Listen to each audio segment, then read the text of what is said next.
Social മീഡിയയിൽ തട്ടിക്കേറിക്കൊണ്ടിരിക്കുന്നത് പുലിമുരുകൻ.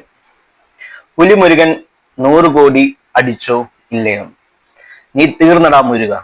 ഈ ഒരു കമന്റോടെയാണ് ഞാൻ സത്യത്തിൽ സോഷ്യൽ മീഡിയ ഫേസ്ബുക്ക് ഒക്കെ ഓപ്പൺ ചെയ്തപ്പോൾ കണ്ടത് ഇങ്ങനെയാണ്.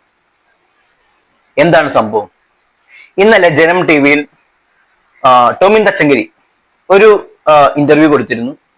അതിൽ പുള്ളി പറഞ്ഞ കാര്യമാണ്, പുലിമുരുകന് വേണ്ടി അന്നെടുത്ത ലോൺ പോലും ഇന്ന് അടച്ചു തീർന്നിട്ടില്ല. അതിന്റെ അർത്ഥം ആ സിനിമയ്ക്ക് ലാഭം കിട്ടിയിട്ടില്ല.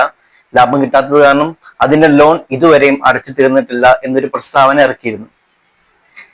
മോഹൻലാൽ, നമ്മുടെ ലാലേട്ടൻ, പുള്ളിയുടെ ഹേറ്റേഴ്സ് അത് അങ്ങ് ആയുധമാക്കി എടുത്തു.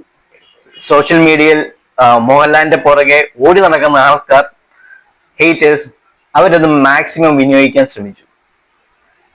ഇന്ന് രാവിലെ നമ്മുടെ മുളകുപാടം, ടോമിച്ചൻ മുളകുപാടം ഫേസ്ബുക്കിൽ അതിനെതിരെ ഒരു പോസ്റ്റ് ഇട്ടു.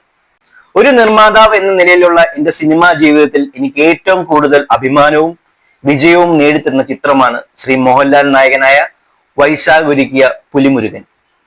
മലയാള സിനിമയുടെ ചരിത്രത്തിൽ ആദ്യമായി 100 കോടിയുടെ തിളക്കം സമ്മാനിച്ച ആ ചിത്രം നിർമ്മിക്കാൻ സാധിച്ചതിലും അതിലൂടെ മലയാള സിനിമയുടെ ചരിത്രത്തിന്റെ ഭാഗമായി മാറാൻ കഴിഞ്ഞതിലും ഇന്നും ഏറെ അഭിമാനിക്കുന്ന വ്യക്തിയാണ് ഞാൻ. പുലിമുരുകന്റെ കാര്യം പറഞ്ഞപ്പോഴാണ് ഓർത്ത്, എനിക്കൊരിക്കലും ഫസ്റ്റ് ഡേ ഫസ്റ്റ് ഷോ കാണാൻ പറ്റിയിട്ടില്ല പുലിമുരുകൻ. ഞാൻ 2ാമത്തെ ദിവസമാണ് പുലിമുരുകൻ കണ്ടത്. കാരണം എനിക്ക് ടിക്കറ്റ് കിട്ടിയിട്ടില്ലായിരുന്നു. എന്നാൽ ആ ചിത്രത്തെ ചില അനാവശ്യ വിവാദങ്ങളിലേക്ക് വലിച്ചിഴച്ചുകൊണ്ട് ചില രംഗത്ത് വന്നത് ശ്രദ്ധയിൽപ്പെട്ടു. അവർ പറയുന്ന ഓരോ കാര്യവും വാസ്തവവിരുദ്ധമാണ്. പ്ലാൻ ചെയ്ത ബജറ്റിലും സമയത്തിൽ കൂടുതലും ചെലവായ ചിത്രമായിരുന്നെങ്കിലും എനിക്ക് ന്യായമായ ലാഭവും സാമ്പത്തിക സുരക്ഷിതത്വം നേടിത്തന്ന ചിത്രമായിരുന്നു പുലിമുരുകൻ. കേരള ഫിനാൻഷ്യൽ കോർപ്പറേഷന്റെ കോട്ടയം ശാഖയിൽ നിന്നാണ് ഈ ചിത്രത്തിന് വേണ്ടി ഞാൻ 2 കോടി രൂപയുടെ ലോൺ എടുത്തത്. ആ ലോൺ പൂർണ്ണമായും 2016 ഡിസംബർ മാസത്തിൽ തന്നെ അടച്ചു തീർക്കുകയും ചെയ്തിരുന്നു. 3 കോടി രൂപയിൽ അധികമാണ് ഈ ചിത്രത്തിന് വേണ്ടി ഞാൻ ഇൻകം ടാക്സ് അടച്ചത്. അത്രയധികം തുക ഇൻകം ടാക്സ് അടക്കണമെങ്കിൽ തന്നെ ഈ ചിത്രം എനിക്ക് ന്യായമായി ലാഭം നേടിത്തന്നിരിക്കുമെന്ന് മനസ്സിലാക്കാൻ സാധിക്കുമല്ലോ. അതിനുശേഷവും ഒന്നിലധികം ചിത്രങ്ങൾ നിർമ്മിക്കാൻ എനിക്ക് സാധിച്ചതിലും പുലിമുരുകൻ നേടിയ വിജയത്തിൽ വലിയ പങ്കുണ്ട്.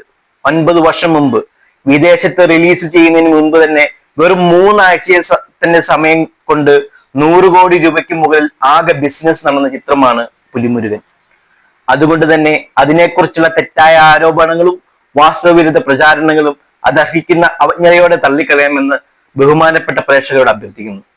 മികച്ച ചിത്രങ്ങളുമായി ഇനിയും മുളകുപാടം ഫിലിംസ് നിങ്ങളുടെ മുന്നിലേക്ക് എത്തും. നിങ്ങൾ ഈ ക്യാമ്പയിൻ നടത്തിയാണ് ആ ഒരു അഡ്വാൻറ്റേജ് ലാലേട്ടനെ നേടിക്കൊടുത്തത്. നിങ്ങൾക്ക് പുള്ളിക്കാരനെ നശിപ്പിക്കാനാണ്, പുള്ളിക്കാരന്റെ സ്റ്റാർഡം കളയാനാണ് നിങ്ങൾ ആഗ്രഹിക്കുന്നെങ്കിൽ നിങ്ങൾ ചെയ്യേണ്ടത് അയാളെ സപ്പോർട്ട് ചെയ്യാതിരിക്കൂ, അയാളെ വിമർശിക്കാതിരിക്കൂ. പുലിമുരുകൻ ഒരിക്കലും തീരൂല. ഇതൊരു ബെഞ്ച് മാർക്കാണ്. ഇപ്പൊ മാക്സിമം നിങ്ങൾ മമ്മൂക്കയെ സ്നേഹിക്കുന്ന ആൾക്കാരാണെങ്കിൽ മമ്മൂക്കയെ മാത്രം സപ്പോർട്ട് ചെയ്യൂ. ഈ മമ്മൂക്കയുടെ പേര് സോഷ്യൽ മീഡിയയിലുള്ള പല ചാനലുകളും മമ്മൂക്കയുടെ പേരിനോടൊപ്പം കൂട്ടിച്ചേർക്കുന്ന ഒരാളുടെ പേരാണ് മോഹൻലാൽ. എന്തിന്? നിങ്ങൾ അദ്ദേഹത്തെ നശിപ്പിക്കാനാണ് ശ്രമിക്കുന്നതെങ്കിൽ, നിങ്ങൾ അദ്ദേഹത്തിന്റെ സ്റ്റാർഡം നശിപ്പിക്കാനാണ് ശ്രമിക്കുന്നതെങ്കിൽ നിങ്ങൾ അദ്ദേഹത്തെ പറ്റി പറയുന്ന ഒഴിവാക്കൂ. മമ്മൂക്കയെ സത്യത്തിൽ മമ്മൂക്ക എന്ന മനുഷ്യന് PR വർക്കിന്റെ ആവശ്യമില്ല. എന്തിനാണ് നിങ്ങൾ PR വർക്കുകൾ ചെയ്യുന്നത്? ആർക്കു വേണ്ടി? സോ ഇത്രയും എനിക്ക് പറയാനുള്ളൂ.